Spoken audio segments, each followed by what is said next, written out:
1 महीना केवल हमें दे दे, हमारे अनुसार चले, अगर डिप्रेशन न दूर हो जाए तो बताओ।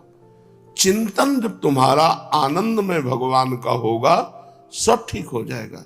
भगवान का चिंतन नहीं करोगे तो किसी औषधि में इतनी ताकत नहीं कि तुम्हारे चिंतन को बदल सके। यदि तुम्हारा भगवत चिंतन शुरू नहीं हुआ और जागतिक चिंतन रहा तो अंतिम निर्णय यही है, आत्महनन गति जाए। जो सुसाइड करने वाले की दुर्गति होती वही दुर्गति उसकी होगी। हो सकता है वो इसी लक्षण में पहुंच जाए।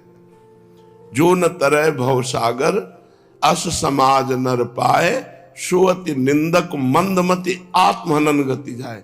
वो निंदनीय है, वो मंदमति है, वो आत्महत्यारा है जो मनुष्य शरीर पाकर व्यर्थ का चिंतन करता है, भगवान का चिंतन नहीं करता। अब ऐसे ऐसे डॉक्टर हो गए हैं। एक आए थे बहुत ही कमजोर स्थिति में, उनका हमें डॉक्टर ने बताया 3 बार हम ब्रह्मचर्य नष्ट करते हैं रोज। तो हम कहा कफन तैयार कर लो, आगे की जो स्थिति आएगी वो कफन वाली आएगी, दूसरी तो है नहीं। कितने मूर्ख हैं, अपने को डॉक्टर समझते हैं। ब्रह्मचर्य का नाश करने वाला कैसे स्वस्थ हो सकता है?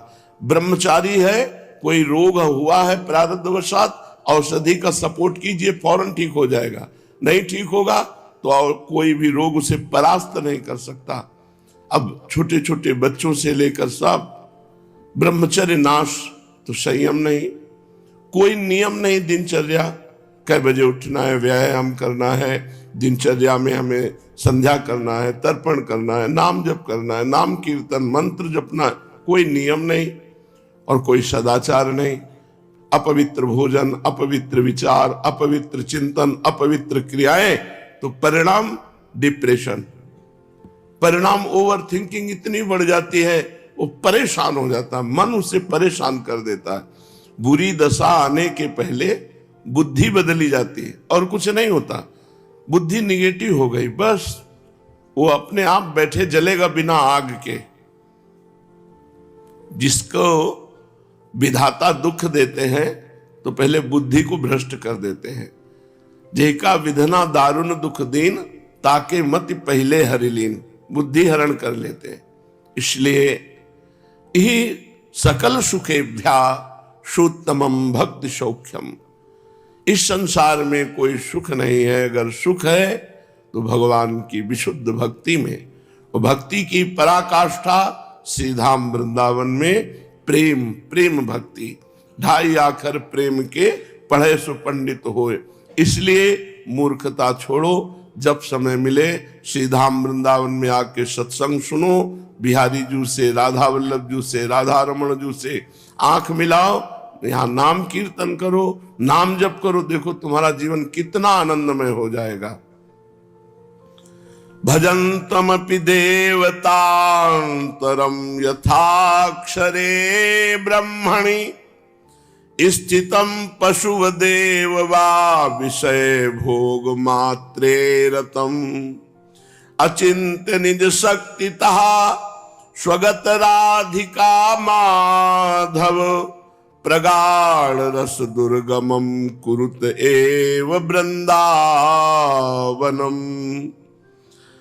अन्य देवी देवताओं की उपासना से तुम्हें विशेष लाभ मिलने वाला नहीं। जितना तुम करोगे उतना ही तुम्हें मिलेगा। लेकिन भगवान की भक्ति घर का काम है, घर की सामान है। बिना फीस के उसको प्राप्त कर लो। बिना योग्यता के परम पद प्रदान कराने वाले प्रभु श्री हरि हैं। इनका स्वभाव ऐसा है, जन अवगुण प्रभु मान न काऊ, दीन बंधु अति मृदुल स्वभाव। बड़ा करुणा में स्वभाव श्री हरि जू का है। उनसे भी बढ़कर करुणा में स्वभाव श्री प्रिया जू का है। यहाँ उपासना से, थोड़ी उपासना से बहुत बड़ा लाभ प्राप्त होगा। अन्य उपासनाओं से सेवक जी भी महाराज ने कहा है कि चलत पूंजी सी खोए, श्वास रूपी पूंजी खो करके इस संसार से जाना पड़ता है। अन्य देव सेवी सकल चलत पूंजी सी खोए, चलत पूंजी सी खोए रोए जख देव से गवावत, सोई छपत सब रैन जोई कपि समझु नचावत। भोई विषम विष विषय कोई सतगुरु नहीं लाधा। सतगुरु की प्राप्ति ना होने के कारण वो अन्य देवी देवताओं में अपने चित्त को लगाते हैं और सकामता पूर्वक कामना पूर्ति के लिए भाव करते। पूर्ण हो गया तो और आसक्त हो गए और ना पूर्ण हुआ तो अश्रद्धा हो गई। पर प्रभु श्री हरि ऐसे नहीं। कामना करोगे, अगर उस कामना से आपका मंगल होना है तो पूर्ण करेंगे, नहीं तो चाहे जितना करो वो पूर्ण होने ही नहीं देंगे। वो आपका मंगल चाहेंगे। मंगल भवन अमंगलहारी, भगवान मंगल भवन है। इसलिए श्रीपाद प्रबोधानंद कह रहे हैं कि अन्य किसी देवी देवता की तरफ चित्त ना लगाकर मात्र श्री राधा माधव के चरणों में चित्त लगाओ। निर्विशेष ब्रह्म में जो निष्ठावान पुरुष है वो जिस मोक्ष सुख को प्राप्त करते हैं, इस प्रेम सुख को प्राप्त करने वाला उस मोक्ष सुख को भी त्याग देता है। इसलिए उधर भी निर्विशेष ब्रह्म में भी वेदांत में भी चित्त वृत्ति मत लगाओ। जो बुद्धिहीन विषय भोग मात्र में लगे हुए हैं वो तो पशु जन है। उनकी तरफ मत देखो कि ये पाप कर्म कर रहे हैं, बड़े विषय भोग रहे हैं, बड़े सुखी हैं। तुम श्री वृंदावन धाम का आश्रय ले लो। वृंदावन धाम अचिंत शक्ति से संपन्न है। तुम सोच नहीं सकते, चिंतन में तुम्हारे नहीं आ सकता, इतनी सामर्थ्य वृंदावन की है। वो अपने बल से तुम्हें नित्य लीला में पहुंचा देगा। यदि तुमने श्री धाम वृंदावन का वास स्वीकार कर लिया है, श्री धाम वृंदावन के आश्रित हो, चाहे जैसे हो, वृंदावन अपने बल से तुम्हें नित्य लीला परायण कर देगा।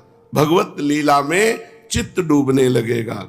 प्रगाढ़ श्री राधा रस का दान करने वाला श्री धाम वृंदावन है। इसलिए ना तो विषय भोगों में चित्त चंचल करो, ना तो निर्विशेष ब्रह्म वेदांत में चित्त लगाओ, ना अन्य देवी देवताओं की उपासनाओं में लगाओ। एकमात्र श्री प्रिया प्रीतम के चरणारविंद की भक्ति जहां प्राप्त होती है, ऐसे श्री धाम वृंदावन का आश्रय और वास स्वीकार करो। निहाल कर देगा अपनी अचिंत शक्ति से वृंदावन तुम्हें।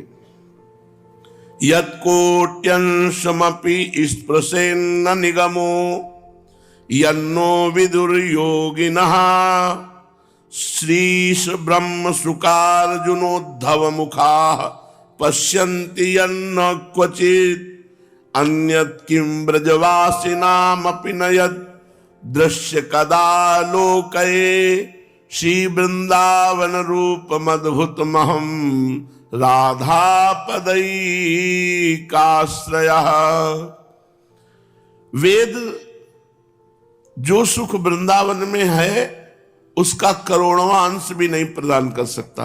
यत् कोट्यंशमपि स्पृशेन न निगमो, जो वेद है, निगम है, जो वृंदावन सुख प्रदान करेगा, प्रेम सुख, तो 1 करोड़वें अंश का भी सुख वृंदावन का वेद प्रदान नहीं कर सकता।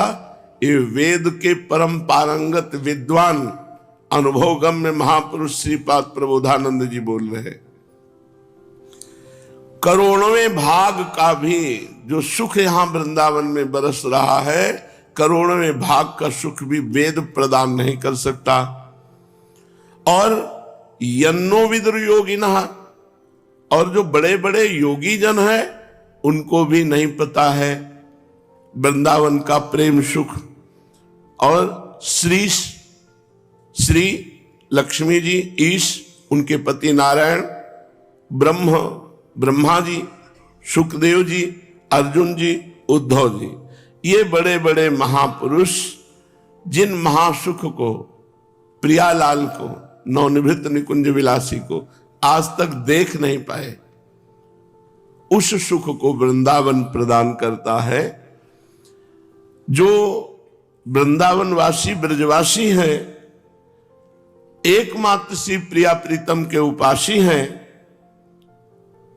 अपने आश्रित जानकर वृंदावन को सम्यक रूप से प्रिया प्रीतम का साक्षात्कार कराता है और उनकी रसमयी लीला में प्रवेश देता है।